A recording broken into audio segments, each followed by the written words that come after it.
There's something we need to know. Galactus isn't just a villain, he's a cosmic paradox.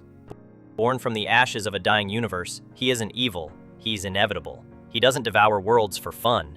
He does it because he has to. Because without him, the cosmic balance collapses. Marvel's been teasing him as the MCU's next Thanos-level threat, but the truth is way weirder. What if Galactus isn't the final boss, but the one who saves us from what comes next? If Marvel dares to tell the real story, it'll change everything we know about good, evil, and survival. Welcome back to Heroscope. Let's dive in. You got it, dude! To get the lie, you first have to understand the legend Marvel has carefully built for almost 60 years. When Stan Lee and Jack Kirby dreamed up Galactus, they wanted a villain who would shatter the mold. They were tired of gangsters and mad scientists. They wanted a threat the Fantastic Four couldn't just punch into submission. How? I have a plan. You've got a plan. Yes. What they gave us in Fantastic Four issue 48 back in 1966 was a game changer for comics. In the Galactus trilogy, the world met a being on a whole different level. Galactus didn't want to rule Earth or steal its resources. He wanted to eat it. He arrived quietly, with only his herald, the mysterious Silver Surfer, to announce the world's end. This wasn't an invasion, it was a harvest.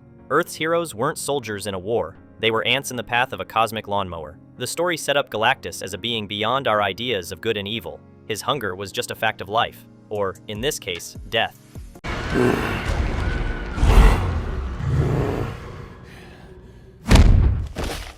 This cemented his reputation. For decades in comics, cartoons, and video games, Galactus has been the ultimate planetary threat.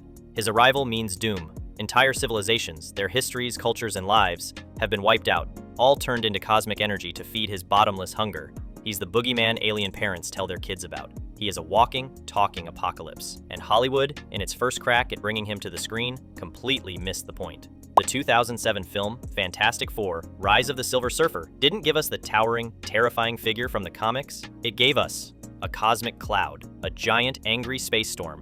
Fans everywhere mocked it, and for good reason. It stripped the character of his presence and his complex backstory. It turned one of fiction's most interesting antagonists into a mindless weather event. It's this image of Galactus, either the planet-sized monster or the formless space cloud, that is stuck in the public mind. And as we look toward the Fantastic Four First Steps, releasing July 25, 2025, that's the version Marvel seems to be selling. The marketing shows a colossal being, a world ship tearing through a doomed planet, and a feeling of total dread. Actor Ralph Ineson, who's playing him, even calls him a humongous, 14-billion-year-old, planet-devouring cosmic vampire. It's the perfect setup for a classic superhero blockbuster. A clear, world-ending threat our heroes have to stop. But that's just the surface. That's the lie. But what if Galactus doesn't just eat planets for fun? What if his hunger isn't a choice, but a curse? And what if his existence, as destructive as it is actually necessary for the universe to survive? This is where the story shifts from a simple good versus evil fight into a deep cosmic tragedy. For decades, the comics have peeled back the layers of Galactus, revealing that under all that world-destroying armor is the soul of a man named Galan, a man who is the only survivor of the universe that existed before ours. The truth isn't that Galactus is a monster. The truth is that he's a prisoner of his own existence, a lonely god forced to do horrible things to serve a cosmic purpose he never chose. He doesn't twirl a mustache, he grieves for every world he consumes. In his own way, he's a tragic figure. And to understand that, we have to go back to the beginning. Not the beginning of our universe, but the end of the one before it.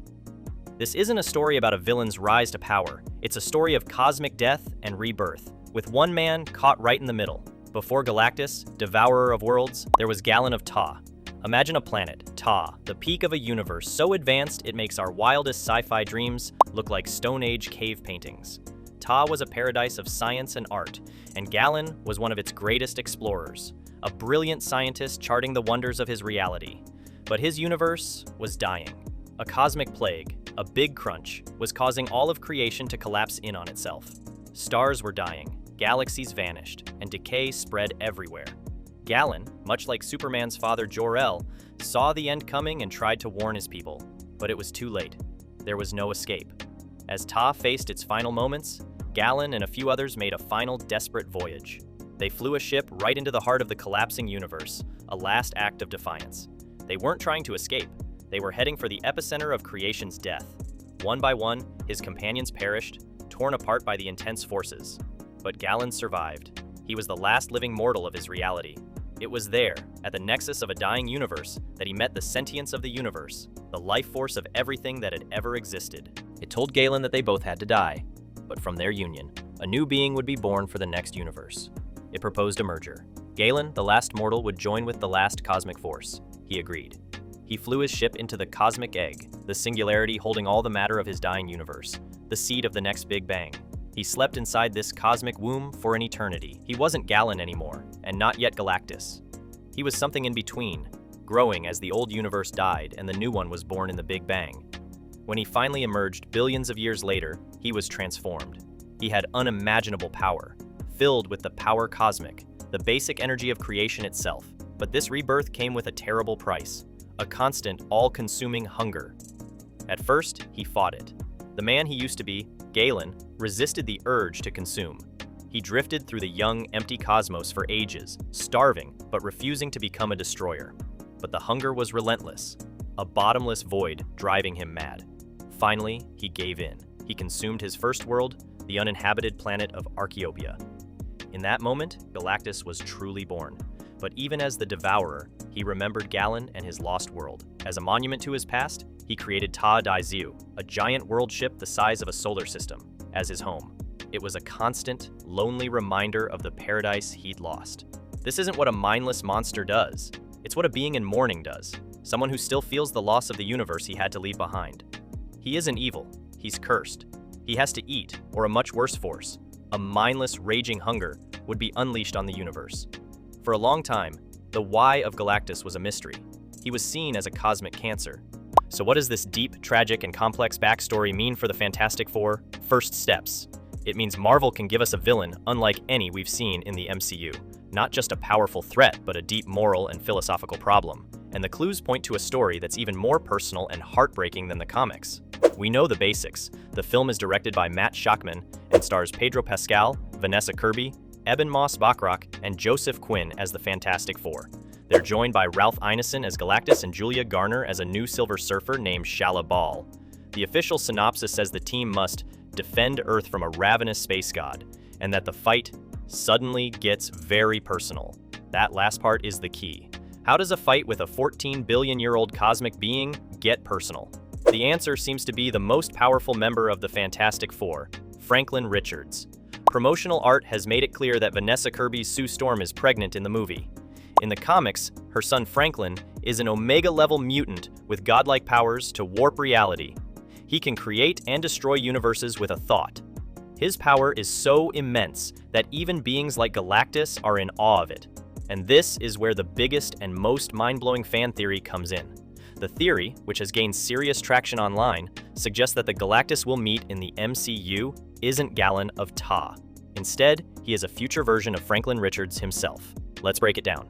In a famous alternate reality comic called Earth X, Franklin Richards does grow up to become the new Galactus. In that story, he consumes planets to stop the Celestials growing inside them from being born, thereby saving the universe. He becomes a destroyer to be a savior. The theory is that the MCU is adapting a version of this idea for First Steps. Imagine a future where Franklin's immense power has become a threat, or where he's been corrupted. Or maybe, like in Earth X, he's taken on the burden of Galactus for some greater, terrible purpose. Now, imagine this future Franklin Galactus travels back in time. Why? To destroy Earth and eliminate his younger self before he can become a threat. This would explain everything.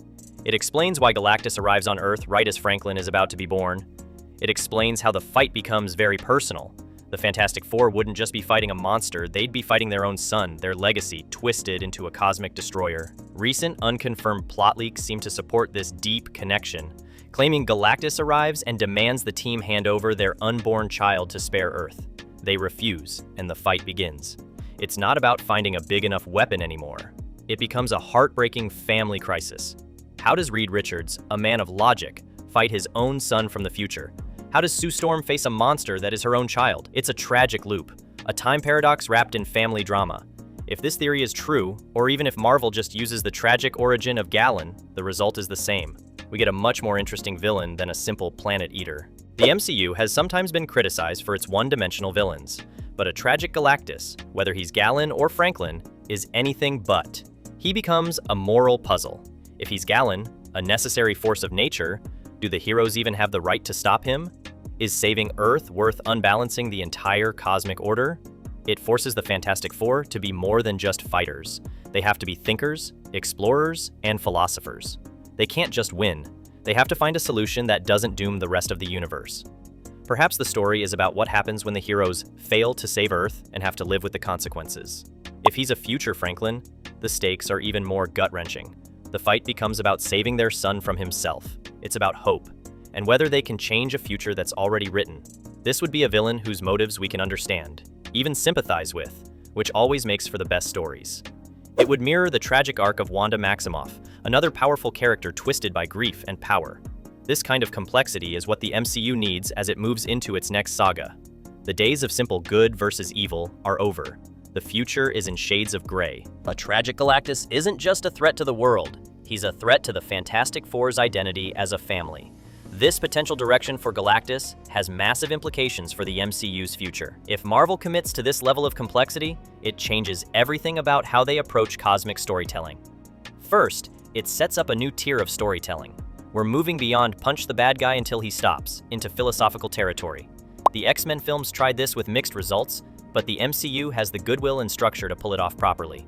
Second, it establishes Franklin Richards as potentially the most important character in the MCU moving forward. If he's connected to Galactus, either as a future version or as the key to defeating him, then his birth in First Steps becomes the MCU's next chosen one moment. Third, it opens the door for more cosmic entities to appear with similar complexity. If Galactus isn't just a villain but a tragic figure serving a cosmic purpose, then beings like Eternity, Death, and the Living Tribunal could all enter the MCU with their own moral ambiguity. Fourth, it sets up potential future storylines where the Fantastic Four have to deal with the consequences of their choices. If they save Earth but disrupt the cosmic balance, what happens next? Do they become cosmic police? Do they have to find a new Galactus? Do they have to sacrifice something else to maintain balance? This level of moral complexity would differentiate the MCU from its competitors and give it a unique selling point: superhero movies that make you think as much as they make you cheer. So why is Marvel selling us the monster version of Galactus instead of the tragic figure? The answer is simple: marketing. It's much easier to sell tickets to the Fantastic Four fight a giant space monster than the Fantastic Four grapple with cosmic philosophy and family trauma. The general audience expects their superhero movies to have clear heroes and villains. They want spectacle, not philosophy. So, Marvel gives them what they expect in the trailers while hiding the deeper story for the actual film. This is a classic bait and switch, but it's one that could pay off brilliantly. Comic book fans will appreciate the depth and complexity, while general audiences will be pleasantly surprised by a villain who's more than just a big bad guy. It's also a protection strategy. If Marvel revealed the true complexity of their Galactus story, it would spoil the emotional journey they want to take audiences on. The revelation that he's not just a monster, but a tragic figure, needs to happen organically within the film. Plus, if the Franklin Richards theory is true, that's a massive spoiler that would ruin one of the biggest twists in MCU history. Better to let people think they're getting a straightforward monster movie and then hit them with the time travel family drama. For 60 years, Galactus has been the image of pure cosmic terror. He's the devourer of worlds, the great and terrible final boss at the end of space. But as we've seen, that's only half the story. The full picture, from decades of comics, is of a being born from a dead universe, a former man named Galan, cursed with a world-ending hunger that serves a vital cosmic purpose. He is a survivor, a mourner, and a prisoner of fate. And now, the MCU is poised to bring this incredible depth to the big screen. Whether they use the tragic origin of Galan or the shocking, time-bending theory of Franklin Richards becoming the monster his parents must fight, one thing is clear. The villain of the Fantastic Four, First Steps, is not the simple monster Marvel's marketing might suggest. They're setting us up for a story that isn't just about saving the world. It's about questioning what good and evil even mean. It's about the impossible choices that come with godlike power. And most of all, it's about a family facing a cosmic tragedy. Marvel isn't lying to us to be lazy. They're lying because the truth is far more interesting, far more devastating, and will change how we see MCU villains forever. Galactus is coming, but he's not just bringing destruction. He's bringing a story, and it's one we're not ready for. The most feared villain in the Marvel Universe might just turn out to be its most tragic hero, and that's exactly the kind of surprise that makes the MCU worth watching. This is a huge shift in how we see one of Marvel's most iconic characters. The idea of Galactus as a tragic figure, or even a corrupted Franklin Richards, opens up so many possibilities for the MCU's future. So now I want to hear from you. What do you think of this theory? Do you think the MCU will go this dark and complex with the Fantastic Four? First steps? Or is Marvel just giving us the giant planet eater we all expect? Let me know your biggest, wildest theories in the comments below. Are you excited for Ralph Ineson's take on the character? And what do you think about the possibility of Franklin Richards being the key to the whole story? And if you enjoyed this deep dive into Marvel's hidden lore, make sure to subscribe to HeroScope and hit that notification bell so you don't miss what's next. We're going to be covering all the cosmic developments in the MCU, and trust me, if this theory is right, we're in for some mind-bending stories ahead.